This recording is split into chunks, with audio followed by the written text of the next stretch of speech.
There is a lot to unpack here at the roundtable this morning, and joining us our Democratic political analyst Marianne Marsh, Republican political analyst Lizzie Guyton. Great to see you guys. Good morning.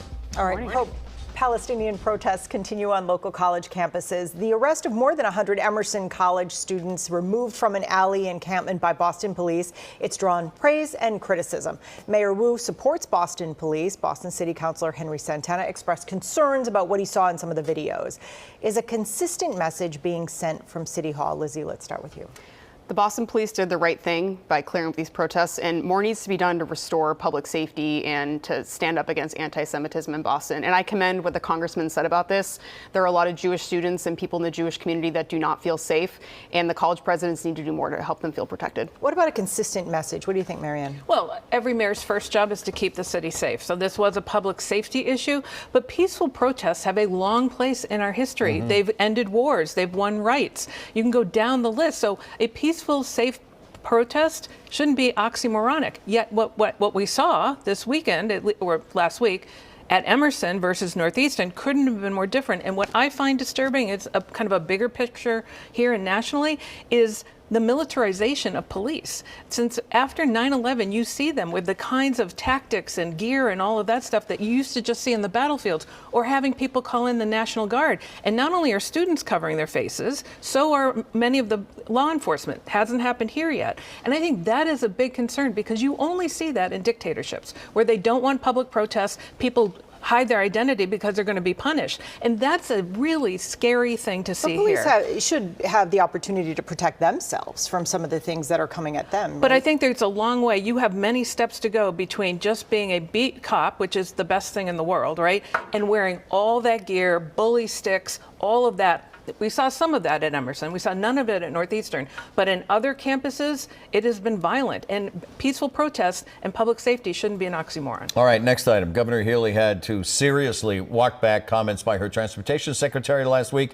The governor making it clear that she does not support tolls on border highways. But last month on this very program, Monica Tibbetts-Nutt made it clear that tolls were on the table. Listen. Before we move on, though, quickly from the Cape Bridges, any chance those get a toll on them in the future? We are not looking at that at this point. At this point, but you're not ruling it out. We're not ruling out anything, especially from a revenue standpoint. We're not looking at it at this point, but we're not ruling out anything. In the week since then, Transportation Secretary has said, and I'm quoting here, she is going after everybody who has money and that she would use state policy, again I'm quoting, as a weapon. The governor called out a very poor choice of words. Marianne, should the governor have gone further?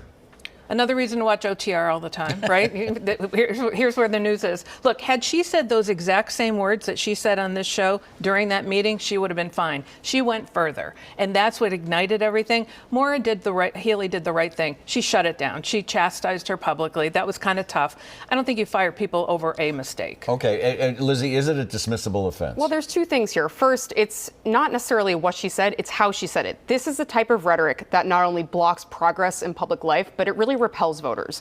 Second, Maura Healey does support raising taxes. She has a bill right now that would raise taxes. She supported the millionaire's tax. So, she's taking an opportunity to clear this up here, but she does support raising taxes, and it's unfortunate that her transportation secretary used that rhetoric. But she supports raising some taxes. That doesn't mean she supports tolls. And when you look at Spilka and people like me who drive from the 413 a lot have paid tolls for years. And you look at Kelly Ayotte, who took it as a cheap political hit. And you can go down the list. So I think you can't equate the two. She went much further than she went on the show. And there are Democrats who support raising taxes via tolls, such as Karen Spilka. That's right. And I think that it is the way that she said it. She's going out there using this rhetoric that really turns people off. And you can't be pick and choose about tax increases. Tax increases do get passed on to residents at some point. The mistake was she made it a policy. If I say, her quote was, if I say it, then it's a policy. Any governor would be mad about that. She still supports raising taxes. Yeah, that's not a toll. All right. President Trump unhappy about being stuck in a New York City courtroom for his hush money trial. He's still campaigning, though.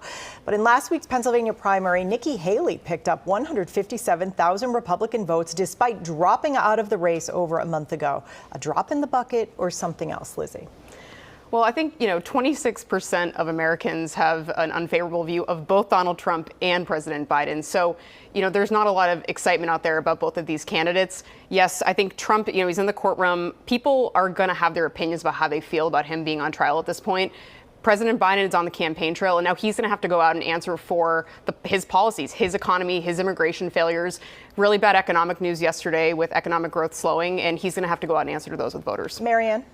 You don't win the presidency unless you win Pennsylvania. And all of those Nikki Haley votes are the difference between being president or not. And in fact, people forget Joe Biden only won Pennsylvania in 2020 by just over 80,000 votes, half of what the Haley votes were. And so they're smartly out there running ads reminding all of those voters, Donald Trump doesn't want you. He says he doesn't need you. He doesn't believe in anything you say or do. We don't need you. Versus the Biden campaign who's out there trying to recruit them. Let's talk about the president. He got a big win last week, signing the bill that will send billions to Ukraine, Israel, and Taiwan, and putting TikTok on the clock as well. And the president even went to Florida last week, which Democrats now think that they can win in the issue of reproductive rights. So with the Trump trial expected to take weeks, Marion, is this window a real advantage for Biden? I'm here to say that Florida trip was not a head fake. And in fact, I think Democrats can win Florida. Biden can win Florida.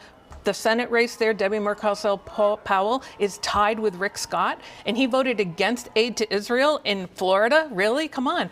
I think we're going to win the House seats there. If that happens, Florida is the third highest electoral votes count. Right. They have 30 of them. If Biden wins it or we win the Senate race, it is an early night. It's game, set, match. Lizzie, a visit in April, will it have an effect in November? Well, two things. Going back to the bill that passed this week, that was a huge victory for Speaker Johnson, who was able to get it through the House. And I commend Congressman Lynch for his comments on that as well. Look, President Biden on the campaign trail is not good for the campaign. He was just in Pennsylvania and he was making headlines for all of his gaffes and misinformation and some of the bizarre stories he was talking about with his relatives. You know, him being on the campaign trail more is not necessarily a good thing for him because it gives people question to doubt his competency. I just need to remind my friend Lizzie that more Democrats voted for that bill for Johnson than Republicans. He still got it through. We continue on the Limp it records. to the finish Stay line. with us.